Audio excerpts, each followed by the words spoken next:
I went to the United States in 1964 to study physics. But I realized that after engineering school, I had sort of lost interest in physics. And I decided to do something that was perhaps more relevant to everyday life. So I studied history. And I became a historian. I became a historian of China for two simple reasons. I came from Turkey, a third world country, and there was a revolution going on in China, and I wanted to find out more about it. And the second reason was even simpler. I was completely ignorant about China, and I thought it would be interesting to find out something. So in a way, when you talk about natural science and cultural science, I guess in my own personal experience, I have gone through both, beginning with natural science and ending up in cultural science. Now this is, there is another aspect to my own personal experience that's important. I went to an American school in Turkey, and this school had been established in 1863 by missionaries. It had been established by missionaries, and of course their main interest was in spreading Christianity, and in this case, American culture. It was an American school.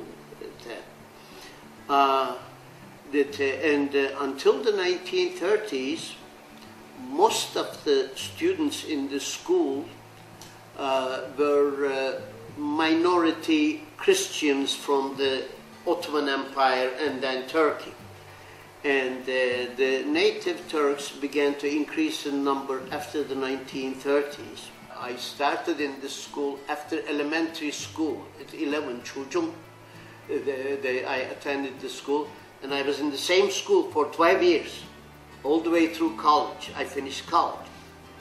Now this history I think is important because that the school had a tradition of humanities, beginning with Christianity and then spreading to other areas.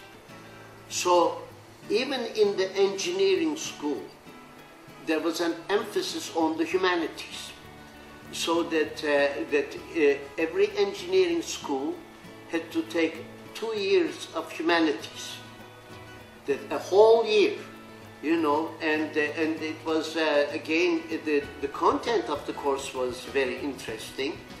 It was American education, but since it was in Turkey, and of course Turkey is an Islamic country, right?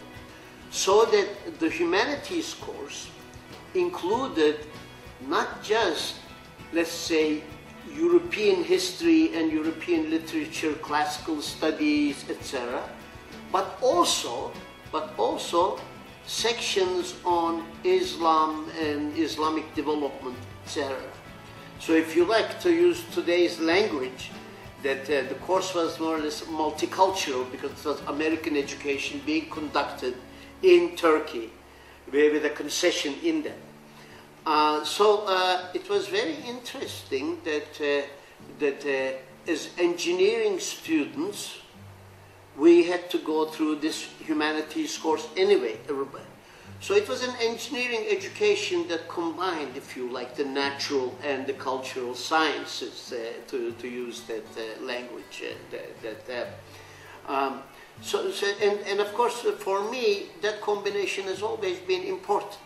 Even after I became a historian, I have thought very highly of the natural sciences, and because of this experience, and so in my own thinking, the combination is very important.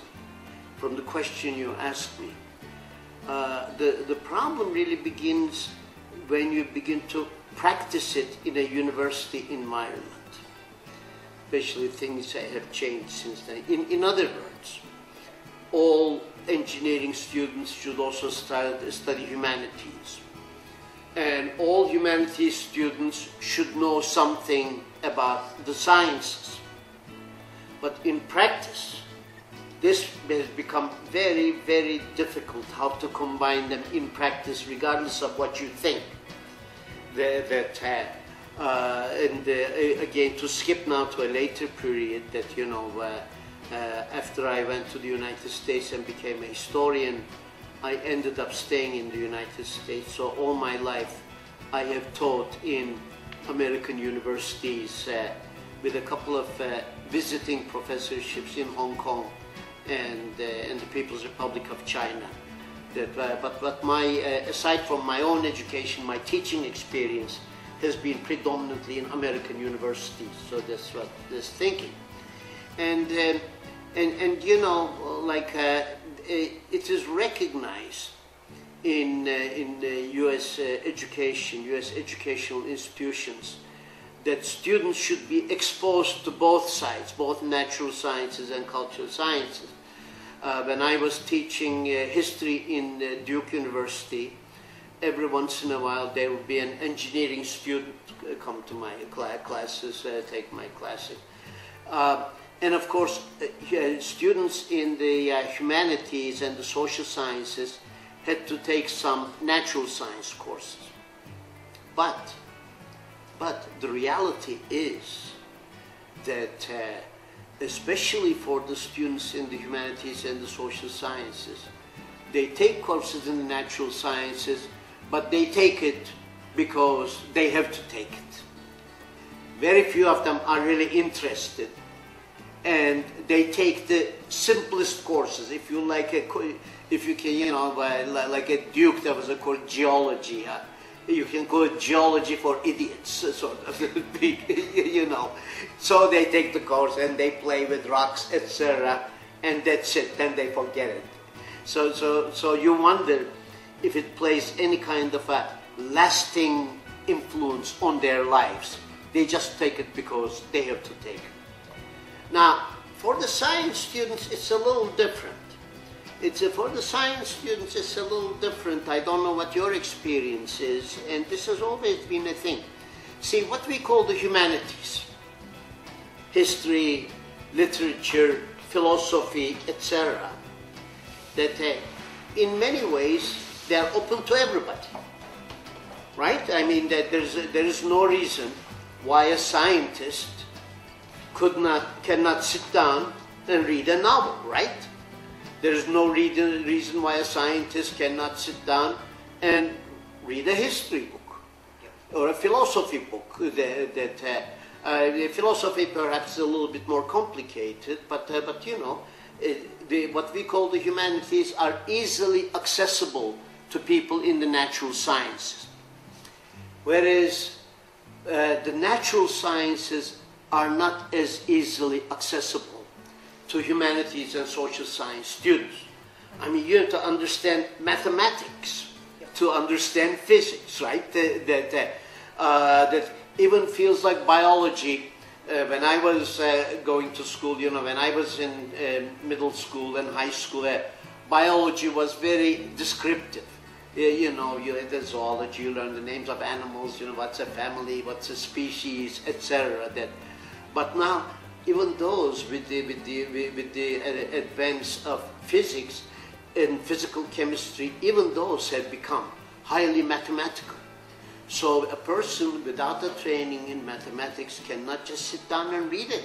I mean, even though I had my education in engineering and almost became a physicist, it's very difficult for me to read these things because there have been so many advances.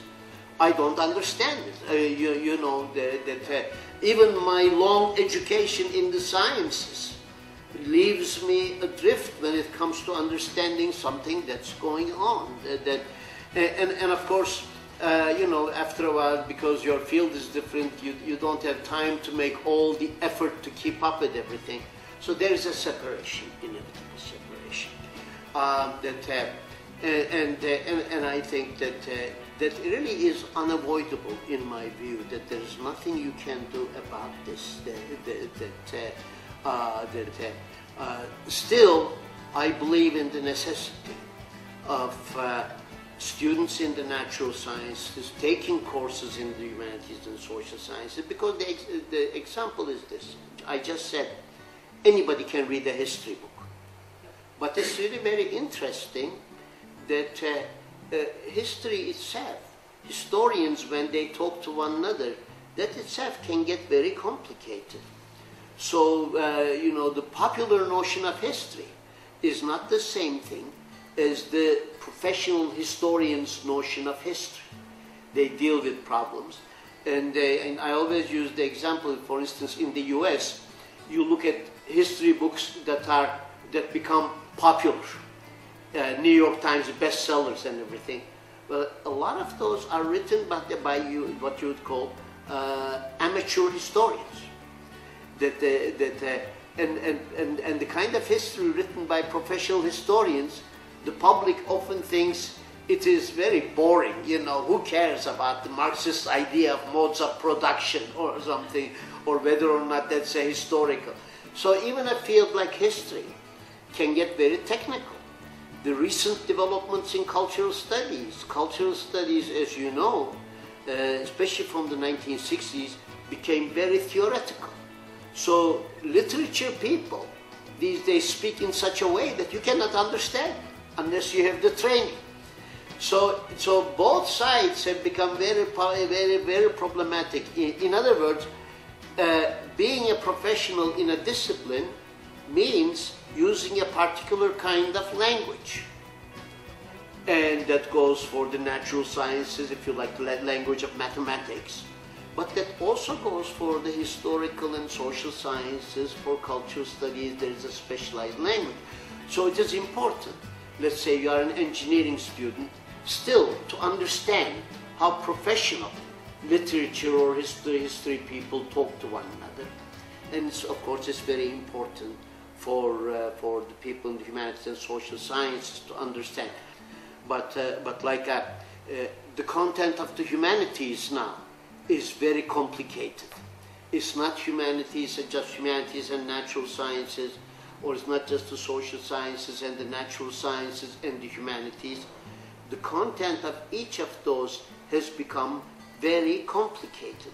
For instance, now in the US, in the humanities department, you are struggling with these. Like if you take a course in literature, let's say Introduction to Literature, where do you just teach American literature and English literature? Do you include European literatures in an introductory course? And now, of course, we have all post-colonial literature. What about the literatures from the non-Euro-American world? You know, Chinese literature, Indian literature. Which of these are you going to include in this? And very often, it becomes up to the professor to, you know, what you include in these. No, I mean, you know, some great scientists like Albert Einstein wrote essays on social questions, human questions. Well, what did Einstein think about that? You know, now the scientist Dawkins, you know, he writes about time. Well, I'm a historian. Should I know about the way he thinks about time? Because history has to do with time, doesn't it? So these incorporating them is very important, but also very difficult at the end. You know, even in history, when I started at Duke University, we used to teach a course called The Third World and the West. You know, the Third World.